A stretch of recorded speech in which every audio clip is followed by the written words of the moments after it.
శ్రీ శుభదుర్గ వ్రతము. ఇది మనము ఫ్రైడేస్ చేసుకుంటాం మార్నింగ్.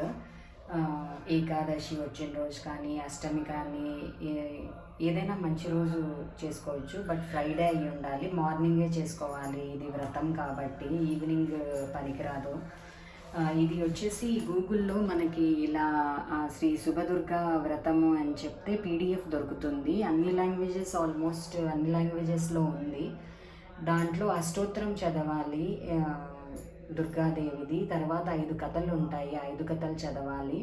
మనము పరమాన్నం చేయాలి ఇలా రైస్ బెల్లంతో. వినాయకుడికి ముందు పూజ చేసుకొని ఇలా ఏదైనా పీట కానీ పీఠం వేసుకొని వినాయకుడిది, దుర్గాదేవిది మనము విగ్రహం కానీ ఫోటో కానీ పెట్టుకొని దీపం వెలిగించుకొని చేయాలి. దీపం కూడా ఈ వ్రతం అంతా పూర్తయ్యేంత వరకు వెలిగేలాగా చూసుకోవాలి. మనము మంత్లీ ఒక ఫ్రైడే చేసుకోవచ్చు. మాకు కుదురుతుంది, మేము ఎవ్రీ ఫ్రైడే చేసుకుంటామంటే ఎవ్రీ ఫ్రైడే చేసుకోవచ్చు. బట్ ఫ్రైడే చేసుకోవాలి ఇది.